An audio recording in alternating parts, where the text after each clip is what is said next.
Glória a Deus, vamos nos colocar de pé para recebermos a palavra de Deus. Eu quero que você abra no mesmo texto que nós abrimos semana passada, Mateus 16, 18. Mateus 16, 18, nós estamos falando aí sobre a igreja. Estamos falando sobre a igreja.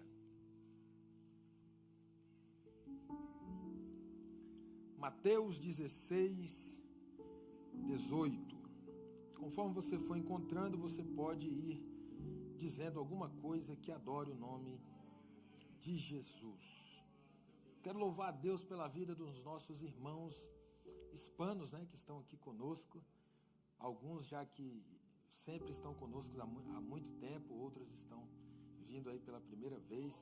Eu quero dizer especialmente aos irmãos que o pastor tem orado já há muito tempo, para que Deus abra um culto em espanhol aqui na igreja, Nós estamos aqui para alcançar os brasileiros, os hispanos, os americanos, Se de repente a gente encontrar uns coreanos por aí, a gente também vai abrir um culto aqui em coreano. Você vai ver os irmãos tudo falando língua estranha aí, Amém? Glória a Deus. Quantos encontraram? Digam. Amém. Glória a Deus. Diz-nos assim o texto que lemos semana passada. Estamos nesse texto aí. Provavelmente vamos ficar nele talvez mais alguns domingos aí. Também eu digo que tu és,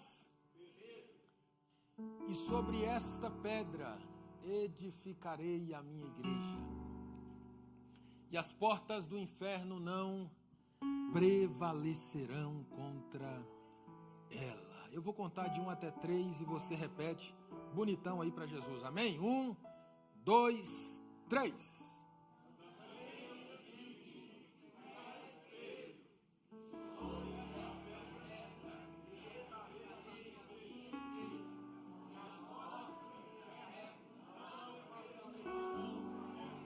Glória a Deus. Coloca a mão no seu coração, fecha os teus olhos. Pai, essa é a tua palavra. Fala com a tua igreja, fala com o teu povo, por misericórdia, por graça, por bondade. Tu és o nosso Deus, tu és o nosso Pai. Só o Senhor é capaz de tirar de nós aquilo que precisa ser tirado, de colocar em nós aquilo que precisa ser colocado. É o que nós te pedimos e te agradecemos. E se você concorda, diga. Tome o seu assento, louvando e glorificando o nome do Senhor Jesus Cristo. Nós estamos falando a respeito desse texto, o versículo 18 do capítulo 16 de Mateus. No domingo passado nós falamos um pouco a respeito do contexto do texto, trouxemos algumas lições, falamos a respeito da preocupação de Jesus, a respeito do que os outros pensam a respeito dele. Nós entendemos que Jesus está preocupado com o que os de fora pensam a respeito dele. Se nós voltarmos a alguns versículos, Jesus estava próximo à região de Cesareia de Filipe, ele faz uma pergunta aos seus discípulos.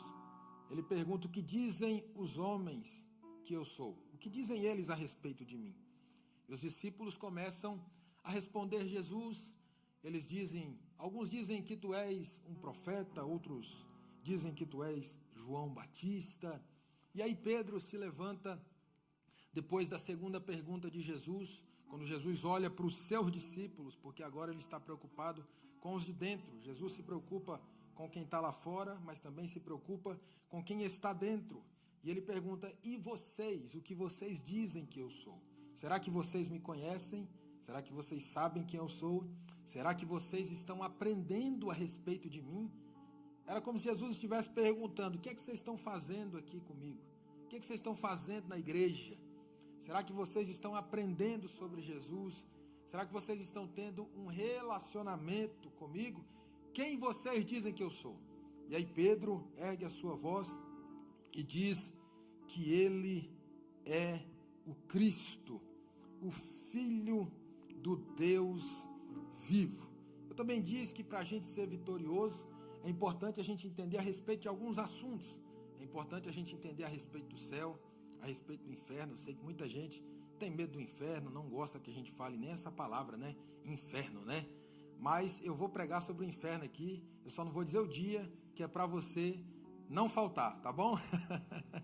Mas é super tranquilo, a gente vai falar sobre o inferno, você vai gostar, é bem legal, né? Quem gosta de filme de terror, levanta a mão. É quase ninguém, né? Você gosta, Hebe, de filme de terror? Então, nós iremos falar sobre o inferno porque é preciso. Às vezes a gente está dando coisa para o diabo que não é dele. Às vezes a gente está dando coisa para Satanás que ele não tem. Então a gente precisa conhecer como que o inferno trabalha. A gente precisa entender como que o diabo trabalha, né? A gente precisa entender quem é Satanás. Lutero dizia algo muito interessante. Ele dizia que até o diabo, se eu não me engano, Lutero, é o diabo de Deus. Era como se o diabo fosse aquele cachorro, aquele cão de guarda, aquele cachorro mau que fica naquela coleira, né? Que fica naquela corrente. E Deus está segurando essa corrente. Lembra de Jó? Quando Jó foi provado por Deus, Deus soltou um pouquinho a corrente do diabo. Deus foi soltando um pouquinho a corrente do diabo. Mas no final, Deus mostrou que Ele era Deus na vida de Jó. Deixa eu já entregar algo para você nessa manhã. Quem está ligado aí no céu? Quem está ligado no céu, levante a mão. Deus está no controle da sua vida. Deixa eu te falar um negócio, não precisa ter medo do diabo, não precisa ter medo do inferno, não precisa ter medo de olho gordo, não precisa ter medo de macumba, não precisa, Caio, não precisa ter medo de Satanás, não precisa ter medo das portas do inferno, porque as portas do inferno, as forças do mal, não vão prevalecer contra a tua vida, sobre a tua casa. Pastor, mas eu estou passando por uma prova. Pode até estar passando, pode até ter uma atuação maligna em alguma área da sua vida, em algum lugar da sua casa, mas eu quero dizer e declarar essa palavra na sua vida: não vai prevalecer, não vai prevalecer, é temporário. Eu vou repetir, é temporário. Essa prova é temporária, essa ação maligna é temporária. Deus vai estender a mão poderosa, vai entrar nessa situação e vai te dar vitória. Só quem ainda está acordado, levante a mão, dê um brado de glória para Jesus, porque Ele merece. Aleluia, glória a Deus. Então, quando nós olhamos para o texto, nós temos essas informações. Pedro expressando a respeito de quem Jesus verdadeiramente é. Jesus se permitiu ter uma dificuldade quando esteve sobre a terra, não apenas uma, mas várias. Ele se permitiu ter a necessidade de ser reconhecido. Por quê, pastor? Porque ele poderia pisar na terra com os seus pés como de latão reluzente. Ele poderia pisar na terra como um cavaleiro poderoso e subjugar todas as nações aos seus pés, mas ele veio como um servo humilde, e ele se permitiu ter a necessidade de ser reconhecido pelos outros. Ele se permite até os dias de hoje ter a necessidade de ser reconhecido por você. Certo dia na Flórida eu estava debatendo com um muçulmano e ele estava dizendo para mim: Jesus não é Deus, Jesus não é isso, Jesus não é aquilo, Jesus não é aquilo, não é isso, não é aquilo. E eu estava dizendo para ele: abra a Bíblia. Abra a Bíblia, abra a Bíblia. E aí ele dizia para mim: não, mas esse texto aqui foi corrompido, aquele ali também. Mas aí de vez em quando ele me dava alguns versículos, porque os muçulmanos, eles gostam de dar a gente os versículos. E aí eu dizia para ele: meu amigo, o seu versículo não foi corrompido e o meu foi. Está errado esse negócio. Ou a gente acredita em tudo, ou não acredita em nada. Ou a gente acredita no cânon sagrado, na Bíblia Sagrada, ou não acredita em nada. Mas deixa eu te falar um negócio, só para a gente encerrar essa discussão teológica. Abra a Bíblia em Filipenses 2. A Bíblia diz que vai chegar um dia que todo joelho se dobrará e toda língua confessará que Ele é o Senhor. E eu disse para ele: aproveita enquanto você ainda tem tempo, aproveita enquanto você ainda tem o direito de escolha, porque vai chegar um dia em que você, querendo ou não, você vai ter que dobrar o joelho e reconhecer que Ele é o Senhor, que Ele é Deus. E naquele grande dia, Hitler estará diante dele com seus joelhos dobrados, e ele vai ter que dizer, mesmo contra a sua vontade: tu és Senhor, tu és Rei. Naquele grande dia, Buda vai ter que dobrar o joelho, vai ter que dizer: tu és Rei, tu és Senhor. Naquele grande dia, os grandes presidentes que passaram pelos Estados Unidos, homens poderosos, homens que mandavam matar e deixavam viver, terão que dobrar os seus joelhos diante de Deus e dizer: tu és Rei, tu és Senhor. E eu disse para ele: aproveita, rapaz, enquanto você tem tempo de levantar a sua mão, aceitar a Jesus e dizer: tu és Rei, tu és Senhor. Aproveita. Eu deixei ele com aquela palavra e saí pela tangente, né? Segura essa bomba aí, irmão, vai embora. Então Jesus se permitia essa necessidade. E o texto que estamos lendo fala disso, sobre essa necessidade. O que dizem os homens que eu sou? Agora, o que dizem vocês a respeito de mim? Aí Pedro ergue a sua voz, inspirado por Deus, através da revelação que Deus o havia dado, e ele diz: tu és o Cristo. Ele reconhece quem Jesus é. Ele reconhece quem Jesus é. E aí Jesus olha para os discípulos, olha para Pedro, e você vai ver isso no texto. Se você quiser, acompanhe comigo aí no texto, você vai ver isso. Jesus olha para os discípulos, e aí eu vou conjecturar, porque Jesus está dizendo: olha, já que você entendeu quem eu sou, já que você está dizendo quem eu sou, já que você está revelando quem eu sou, agora chegou a hora de eu revelar, Pedro, quem você realmente é. Agora chegou a hora de eu falar quem você é e quem vocês são. E aí Jesus olha para Pedro e diz: porque tu és Pedro, porque tu és Pedro. Será que dá para colocar aqui de novo? Coloca aí de novo para a gente entender esse texto glorioso, maravilhoso. Porque tu és Pedro. É isso que Jesus fala para Pedro: já que você está falando quem eu sou, agora eu vou falar quem você é. Ele diz: eu te digo que você é Pedro, e sobre esta pedra eu edificarei a minha igreja. Então agora ele vai falar quem Pedro é. Por quê? Porque quando as pessoas olhavam para Pedro, as pessoas tinham um preconceito muito grande, Douglas. Pedro dava trabalho para Jesus. Pedro dava muito trabalho para Jesus. E às vezes as pessoas olham para o pastor e se perguntam: por que o pastor não dá um coice naquele? Por que o pastor não manda aquele lá para a caixa prego, né, como a gente diz lá no Ceará? Por que o pastor não dá uma voadora com os 2 pés nos peitos daquele? Ô carrapaz para dar trabalho, ô obreiro difícil. O pastor manda fazer isso, o obreiro faz diferente. O pastor faz desse jeito, o obreiro faz do outro jeito. Ô membro difícil, ô membro tribuloso. Às vezes você pensa isso, não pensa? Deus está revelando aqui, irmão, pode confessar, você pensa isso, né? Só que Deus não desiste de ninguém, irmão. Deus não desiste. Eu não desisto de você, a não ser que você queira desistir de mim, a não ser que você não aguente mais o pastor falando na sua orelha, te chamando para conversar, te aconselhando com muito amor e carinho. Mas Deus não desiste de ninguém, e é justamente isso que Jesus vai fazer aqui. Porque quando nós olhamos para esse texto, nós temos aí pelo menos 3 visões interpretativas.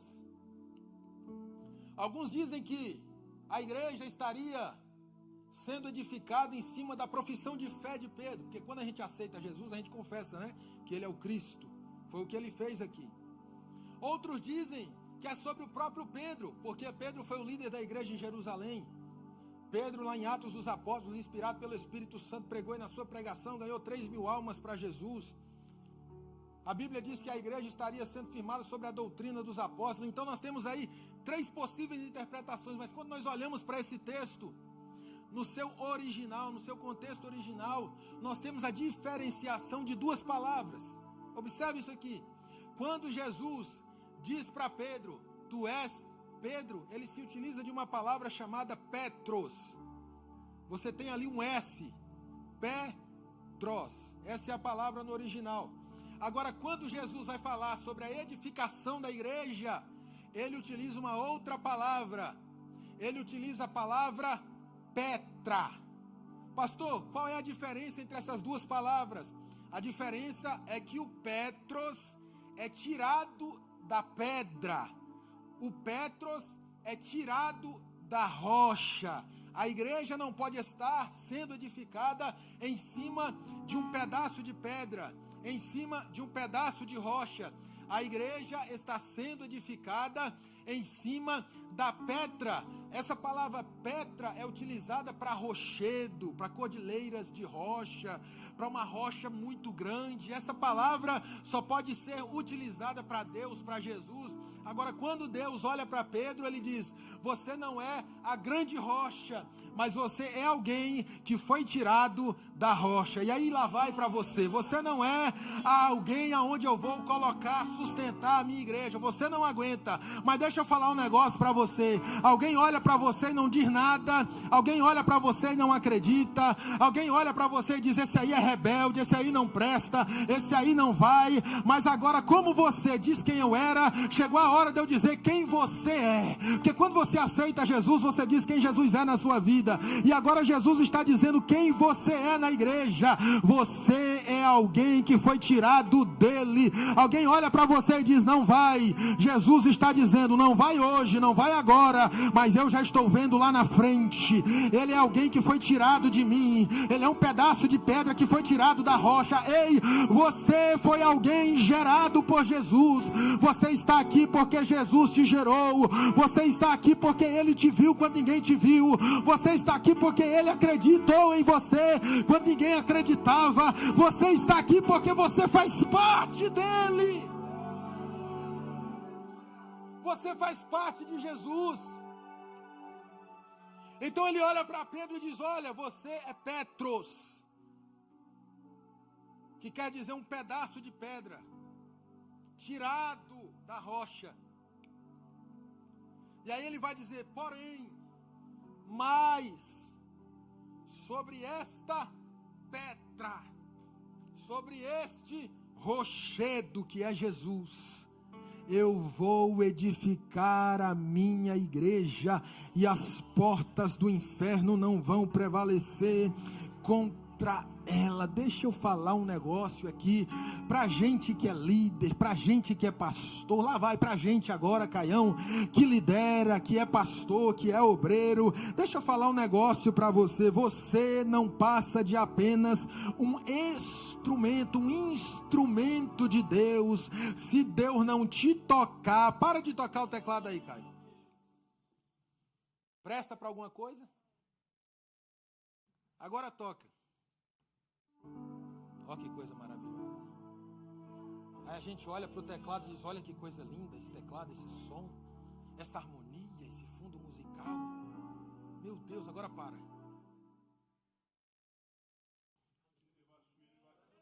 Tem uns instrumentos ali, irmão, que ninguém toca mais, que está lá, ó, enferrujando. Por quê?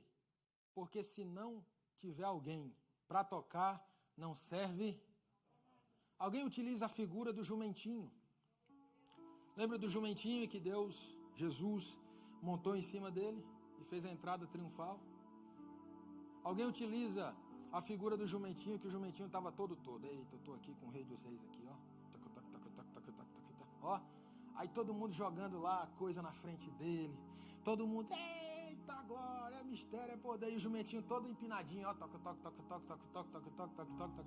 Aí daqui a pouco Jesus sai de cima do jumento, todo mundo deixa o jumento e vai atrás de Jesus. Eu vi um irmão pregando aí, né, na internet, ele falava assim: olha pro irmão que está do seu lado e fala: jumento. Eu não vou fazer isso não, tá? Olha pro irmão que está do seu lado e fala para ele: jumento, eu não vou fazer isso não. Mas é só para você entender, irmão, que nós não mandamos em ninguém, que a gente não é melhor do que ninguém, que nós somos um corpo, todos nós precisamos uns dos outros, nós só estamos aqui porque Jesus nos gerou desta rocha, porque Jesus nos tirou desta rocha, porque Jesus nos tirou do lamaçal de pecado, porque Jesus nos tirou, meu irmão, nos tirou, você está aqui, nós não somos nada, nós não somos ninguém, aqui, meu irmão, todos somos iguais diante de Deus. Deus dá autoridade para um, ok, precisa ser respeitado, dá autoridade para outro, amém, precisa ser respeitado, mas ninguém pode se utilizar da autoridade que Deus dá para humilhar as pessoas, para tratar mal as pessoas, para se achar melhor do que as pessoas. Ei, aqui todos nós somos iguais diante de Deus, nós estamos aqui para fazer a obra de Deus e servir a Deus juntos. Tu és Pedro, você só é um pedaço de pedra, menos. Não, essa igreja aqui só está assim porque eu pastoreei ela. Está repreendido, Satanás. De vez em quando a gente senta com alguns pastores aí para conversar e eles, não, quando eu cheguei lá não tinha ninguém. Negócio fraco, difícil.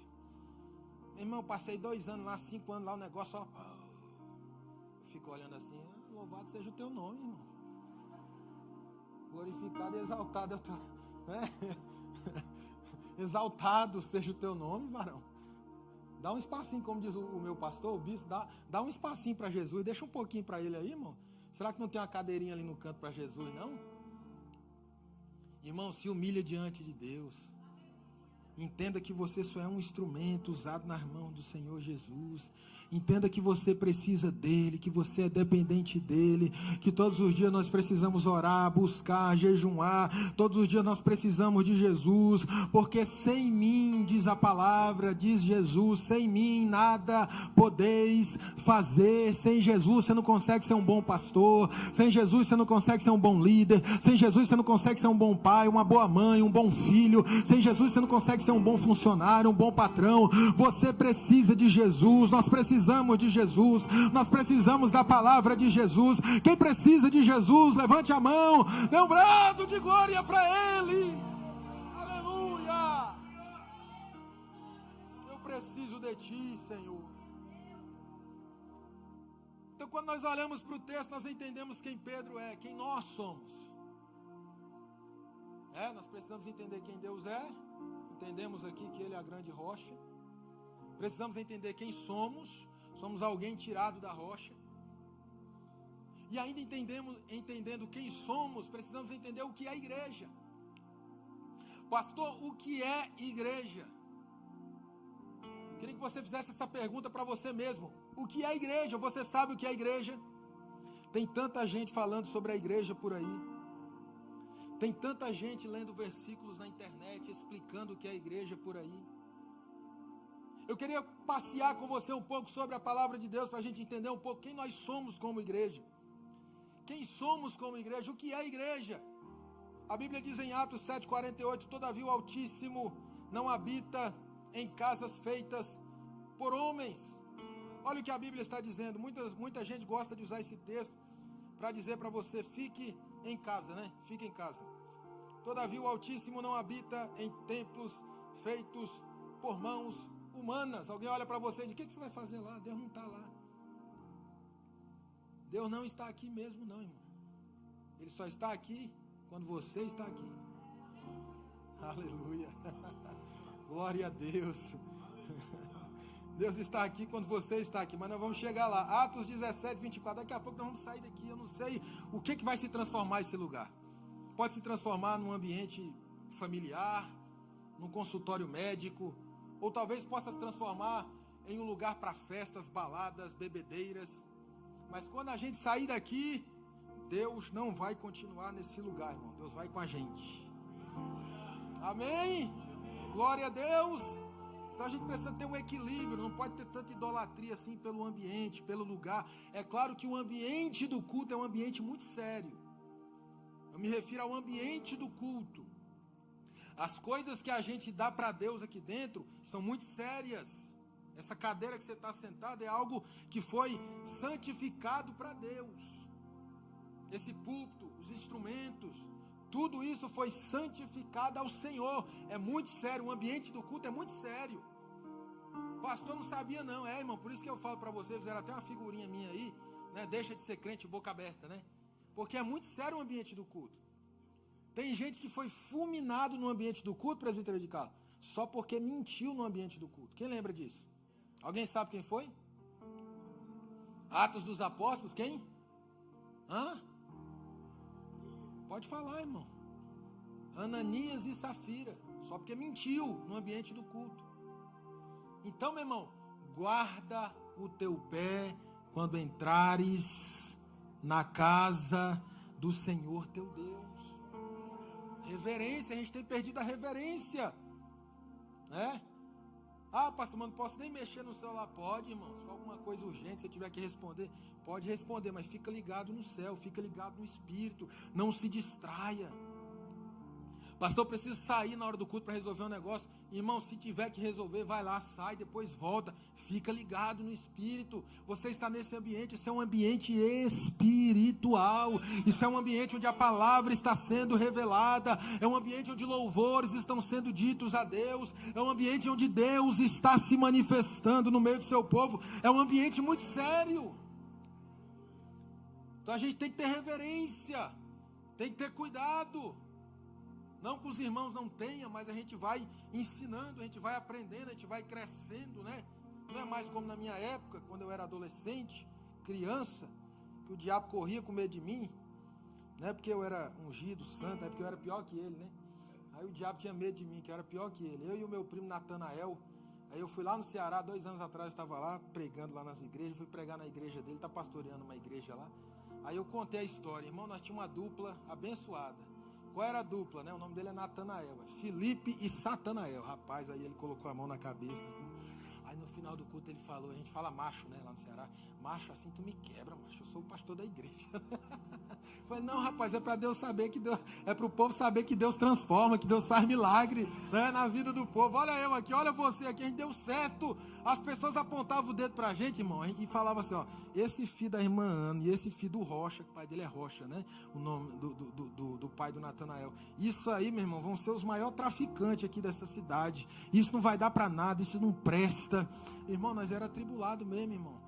Nós era atribulado, mas a minha mãe e o Rocha orava, colocava a mão na cabeça, repreendia os como é que fala, chumirim, os demônios das crianças, repreendia, levava para a igreja, senta no banco lá, rapaz, sentava no banco, na hora que levantava para ir no banheiro, você está com problema de urina, é o que, meu filho? Né? Essa vez passa, voltava, sentava no banco de novo, quando levantava, peraí, que agora eu vou resolver um negócio aqui com você no corredor da igreja, né? Não tem mais isso, né, presbítero? Não tem mais essas coisas, né? Hoje a gente põe de castigo, tá bom? Põe de castigo aí teu filho, irmão, né? Tem que mostrar que existem consequências. A gente tem que mostrar que para tudo de ruim que a gente faz na vida, tem consequência. Aí a criança, o jovem, o adolescente, ele vai crescendo entendendo que tem uma consequência. E que no mundo espiritual também é assim, tudo que a gente planta, a gente colhe. Tem consequências boas para quem faz coisas boas e consequências ruins para quem faz coisas ruins. Mas nós cremos, irmão, que Deus está no controle de tudo. Deus transforma o Felipe, Deus transforma o Satanael em Natanael, em pastor. Deus transforma, meu irmão, Deus vai transformar o teu filho, a tua filha. Deus vai transformar você, Deus vai te levantar. E a obra de Deus vai ser feita na sua vida.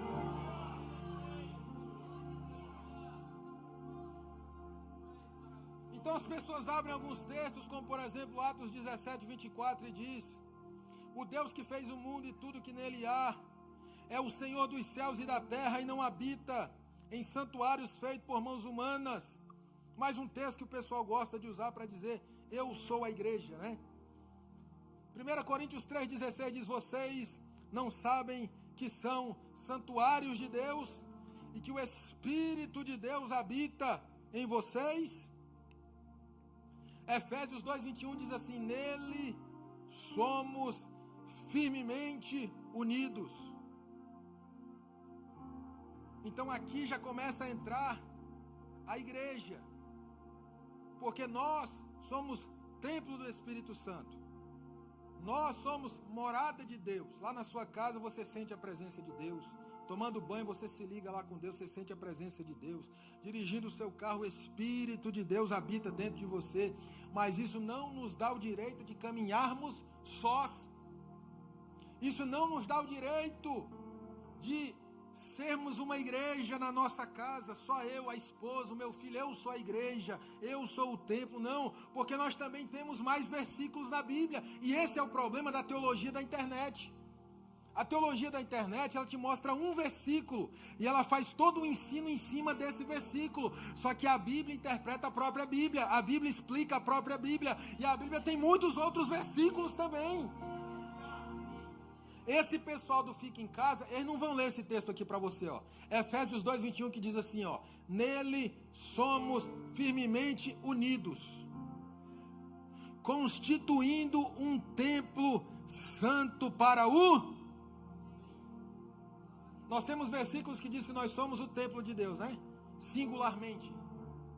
Agora nós temos esse versículo aqui, ó, dizendo que nele somos, plural. Quando você se junta com o seu irmão, você junto com o seu irmão constitui um templo para Deus. É por isso que a Bíblia diz que Deus habita no meio do seu povo, dos louvores do seu povo. Você sozinho é a morada do Espírito Santo, mas junto você é a igreja. Sozinho você é parte da igreja, mas não é a igreja, você é parte da igreja. No culto passado eu até dei o exemplo, né? Quantos aqui conhecem o presidente Lula da Silva? Levante a mão, quem conhece o Lula, né? A gente sabe que o Lula, ele só tem 9 dedos, beleza? O Lula, vocês estão rindo por quê, mano? Respeito o presidente de vocês, né? O Lula só tem 9 dedos. Pastor, o que isso tem a ver com a mensagem? Muita coisa. No dia que você tiver a oportunidade, procure o Lula. Pergunte para ele: irmão Lula, irmão Lula, estão profetizando aqui em nome de Jesus, irmão. Deus não transformou Satanael no Natanael? Profetizar, salvação, né? Tem gente que está igual o Paulo, né? Entrega o corpo para o diabo, para que a alma seja... Calma, irmão, vai devagar, vai devagar. No dia que você tiver a oportunidade, você pergunta para ele: ó, irmão Lula, aquele dedo que o senhor perdeu, ele ainda está vivo? Ainda tem sangue nele? Cadê aquele dedo que o senhor perdeu, né? Porque quando nós olhamos para a igreja, nós observamos o apóstolo Paulo comparando a igreja a um corpo humano. Observe isso aqui, ó. 1 Coríntios 12:14. O apóstolo Paulo compara a igreja a um corpo humano. Olha o que ele diz. Isso aqui é importantíssimo, irmão. Porque hoje o diabo quer que você fique em casa. O diabo vai colocando coisa na tua cabeça para você ficar em casa, para você não se reunir, sabe? Ninguém presta mais, ninguém, só você que é bom. Ninguém presta mais, não tem mais pastor que presta, os irmãos da igreja tudo, ninguém presta. É isso que o diabo fala. Não, você vai fazer o que na igreja? Lá os irmãos estão pior do que você. Não, irmão, o diabo, ele é você que é o bonzão agora, né? Aí nesse ano da pandemia, o pessoal ficou tudo em casa, e aí começou bomba explodir dentro de casa, né? Marido sendo jogado pela janela, né? Irmão, sabe por quê? Porque toda vez que a gente se junta, que a gente se une, que a gente se reúne, dá problema, irmão. Você não aprendeu isso ainda, não? Agora, o problema não é ter problema, é como nós lidamos com os problemas. Agora, porque eu tive um problema, eu não falo mais com o Caio. Agora, porque eu tive um problema com o Caio, eu passo direto aqui, nem olho para o Caio. Ei, meu irmão, se eu tive um problema com o Caio, a Bíblia diz: tu, porém, vai até ele. Tu, porém, vai até ele. Vamos repetir? Tu, porém, vai até... Não, a gente não faz isso, né? A gente vai até o outro. Aí ele fica sabendo através do 10º que você contou. Não, pastor, porque eu preciso desabafar. Irmão, arruma um irmão só, um irmão de oração, né? De preferência o teu esposo, a tua esposa, para desabafar, miserável, né? Perdão da palavra aí, sou cearense, tá, irmão? A gente arruma um. Sabe por quê? Porque daqui a pouco eu e o Caio, nós estamos de mão dada, jogando bola, dando glória, dançando no poder, dando no mistério. Aí tem 10 com raiva dele. Tem 10, aí o Caio também teve problema comigo, rapaz, o pastor lá, não. O pastor tá por fora. O pastor tá, não, aí daqui a pouco a gente consegue conversar e, pastor, eu não tinha entendido direito. E agora, irmão? Tem 20, 30 aí, ó, aquele pastor, não, vou mudar de igreja. O bom é o pastor lá da outra igreja, aquele é bom. É bom porque você não conhece ele ainda. Você não convive com ele ainda. Se você conviver com ele, vai ter problema. Meu irmão, os discípulos conviveram com quem? Com quem? Jesus cometeu algum tipo de pecado na vida dele? Os irmãos estão vindo na IBT, hein? Coisa boa. Jesus que foi santo, mas tão santo que cumpriu toda a lei. Nunca cometeu nenhum pecado. Os discípulos tiveram problema com Jesus? Pedro deu trabalho, teve problema com Jesus. Discutiu com Jesus. Jesus, não, rapaz, eu tenho que morrer, cumprir a palavra. Não, o senhor não vai não. Não deixo. Eu não deixo e saca da espada e corta a orelha de um. E sapateia para lá e sapateia para cá. Irmão, isso é normal, irmão. Os irmãos olham para mim e falam assim, pastor, como é que o senhor aguenta? Eu falo, irmão, isso é normal. Eu não sou melhor do que Pedro. Não sou melhor que João. Eu não sou melhor. Cadê os líderes? Levanta a mão os coitados dos líderes aí. Quem lidera algum departamento aí? Irmão, tem certeza que você quer ser líder mesmo? Aqui o tratamento é o tropa de elite, né? Pede para sair. Tem certeza, irmão, que você quer ser líder? Irmão, você que é líder, você está de parabéns, irmão. Ser líder, irmão, não é fácil não. É a prova de que você tem uma chamada mesmo. É você ser líder. Tem líder que chega para mim, pastor, não estou aguentando mais, pastor, não sei o que e tal. O que foi, irmão, que aconteceu? A irmã falou isso de mim. Só isso. Não, irmão, aguenta aí que vai vir mais. Essas irmãs se multiplicam. Os irmãos se multiplicam, Deus multiplica os irmãos. O irmão acha que o irmão é melhor do que... Pastor, não aguento mais, o que foi? O meu líder não me deixa trabalhar, eu estou querendo fazer de um jeito, ele está querendo fazer do outro, está me perseguindo, irmão, Deus vai mandar mais líder para você assim. Fique em paz. Fique em paz, você acha que a minha cabeça é a sua? Não é, irmão. Né? Aí tem um ditado que diz que manda quem pode e obedece quem tem juízo.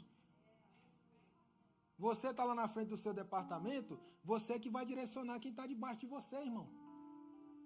E eu vou direcionar você. E o bispo vai me direcionar. Você acha que tudo que o bispo fala, tudo que o bispo me recomenda, eu entendo, é uma maravilha. Não, irmão. Ô, pastor, o bispo vai ver isso aí, vai te disciplinar. Não, irmão, ele sabe que é assim que funciona. A gente pensa diferente, nós somos diferentes. Nós somos diferentes. Eu saí da barriga da minha mãe, eu não concordo com ela em tudo. Você saiu de dentro da sua mãe, você ficou lá um tempão lá, irmão. Você não concorda com ela em tudo. Às vezes ela quer ir para o lado, você quer ir para o outro. Aí o que a gente faz com essa situação? Tu, porém, vai até ele. Pastor, essa recomendação do senhor aqui, não gostei não. Foi, irmão? Não. Mas é isso, é aquilo, é isso, irmão. Nós estamos aqui. Caião, esse negócio do louvor, essa regra aí que você colocou no louvor, eu não gostei. Conversa com ele. Que até ele saber que você não gostou, uns 50 já está sabendo que você não gostou. Tá tudo com raiva do coitado do Caio lá, ó. Aí o Caio acorda 7 horas da manhã. Esse dia eu olhei na câmera da igreja, o Caio estava aqui 3 horas da manhã orando aqui, irmão. Orando aí, ó. Pá! Nunca vi o Caio tão pentecostal na minha vida. Tava flutuando aqui. Gabriel, os irmãos, rapaz, esses irmãos estão doidos aqui nessa igreja, viu?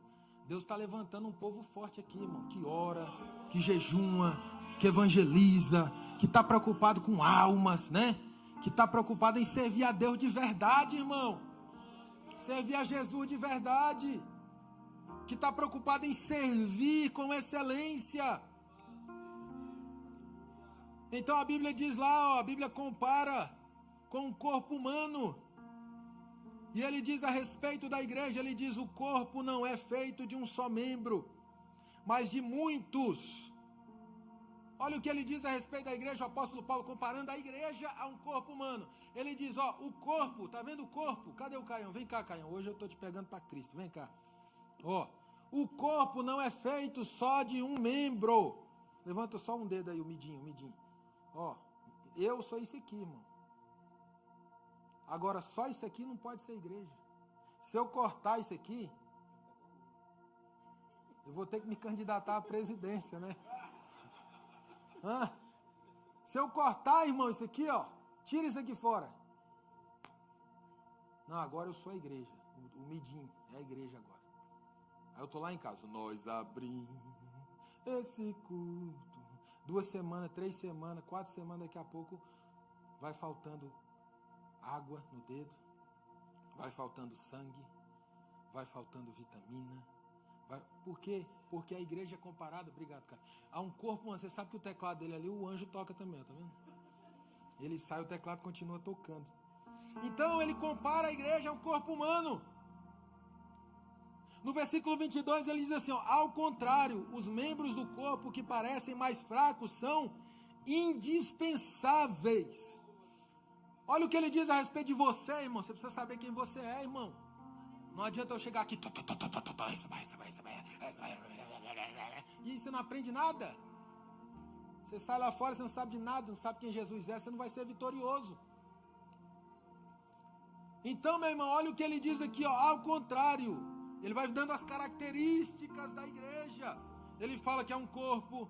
Ele fala que os membros menores, mais fracos, são indispensáveis. Talvez você se sinta pequeno na igreja, mas talvez você que é pequeno, que se sente pequeno na igreja, talvez você seja o olho. Olha o tamanhozinho do olho. Pequenininho, irmão. Alguém quer perder o olho? Ninguém quer perder o olho. Ninguém quer ficar cego. Ele está dizendo, olha, os membros menores são indispensáveis. Deixa eu falar um negócio para você, levante sua mão. Você é indispensável para Deus na igreja. Pastor, eu não sei cantar, eu não sei pregar, eu não sei profetizar, eu não toco, não tem problema, Deus conta com você na igreja. Deus tem uma obra com você na igreja. Daqui a pouco Deus vai fazer você se descobrir na igreja. Daqui a pouco Deus vai te levantar para fazer a diferença na igreja.